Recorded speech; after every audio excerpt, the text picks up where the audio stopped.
Once upon a time, in a quiet African village where traditions were sacred, there lived a woman named Zalira. She was unlike any other mother in the village, for when her son was born, she refused to do what every mother before her had done. She never bathed him in this village.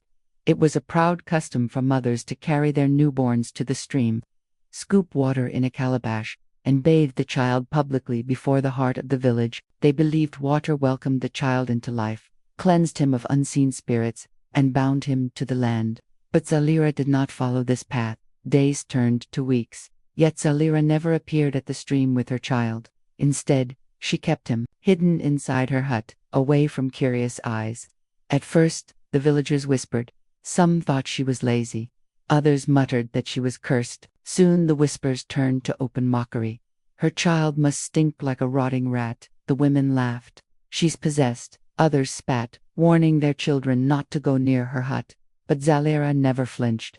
She walked through their insults with quiet dignity. At night, when her baby cried, she held him close and whispered softly, "My son, endure for a little while. One day, they will understand." Her calmness only made the villagers more suspicious. They called her son an abomination. They warned the elders to banish her before her child cursed the entire land. Her neighbor, Serena, even stood boldly before the village, claiming she saw Zalira's son floating in the air at night and casting out dead birds from her hut. In truth, Serena had seen nothing. She only fanned the flames of suspicion, for deep in her heart she coveted Zalira's land, a fertile peace she had long desired. Eventually, the people rose against Zalira. They called her a witch and drove her out with stones and curses. Carrying her baby on her back, Zalira walked into the thick forest, her heart bleeding as the villagers jeered. Serena smiled in triumph, believing she had finally won. In the lonely forest, Zalira built a small hut. There, far from the cruelty of her people, she raised her son, whom she named Kael. Though he had never once touched water, Kael grew strong and radiant. His skin glistened like sunlight on the river, and his strength was unlike any other. By the time he was a boy, he could lift enormous rocks and wrestle wild animals with his bare hands. He became his mother's protector, and no harm ever touched them in the forest. Yet Zalira always warned him, "This is our home now. Under no condition must you set foot in the village." Kael obeyed, but fate has its ways. One day, while hunting in the forest, Kael heard a woman's cry. Following the sound, he came upon the edge of the village. There, he saw a young woman named Alara, weeping as her cruel stepmother Veshra forced her to clear a vast field alone. Exhausted and broken, Alara collapsed in tears. That night, Kael returned silently. He remembered his mother's pain, the mockery, the banishment.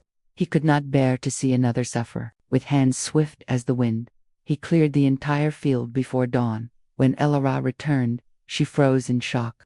The land, once tangled with weeds, was perfectly cleared. She dropped to her knees in gratitude, believing it was a miracle sent from heaven.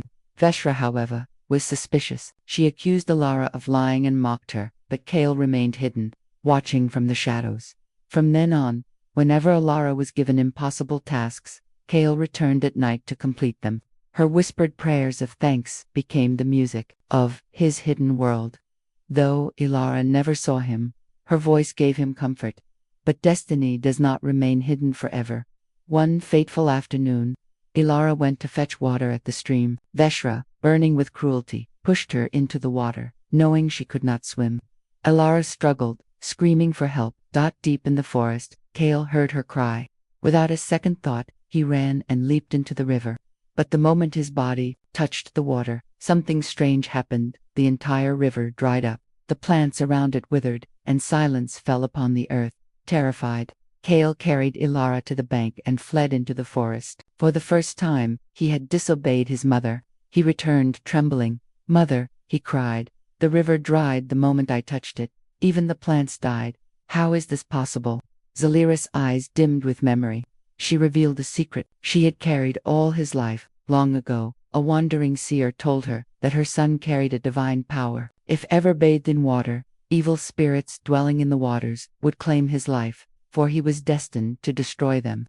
The seer warned her, "Do not bathe him until he meets the one whose tears of joy will water the earth again." Kael now understood why his mother had defied tradition, why she endured mockery, why the river had dried at his touch. Meanwhile, the villagers gathered at the empty stream, crying that the gods were angry. Fear spread like wildfire.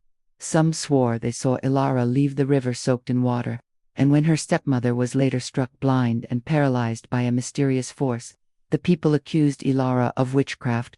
In their rage, they dragged her to the village square to stone her. But as the stones flew, the skies darkened, thunder rumbled, and a fierce wind encircled Ilara. The chief priest Thalon shouted above the storm, "Fools, you stone the innocent and protect the guilty. This girl is your salvation. Only her joy can restore this land. Until her heart is healed, your rivers will remain dry, your crops will fail, and death will stalk your doors." The people dropped their stones and fell at Ilara's feet, begging for mercy. Even King Arden removed his crown and laid it before her. But Ilara turned away, her heart heavy with grief. "You mocked me when I was broken," she said. "You rejoice now only because you fear. Can gifts erase the scars of cruelty?" Days passed. The people clothed her in riches, sang her praises, and offered her the throne. Yet her eyes remained clouded with sorrow, and the land remained cursed. Jealousy festered in Ilara's half-sister Lyra.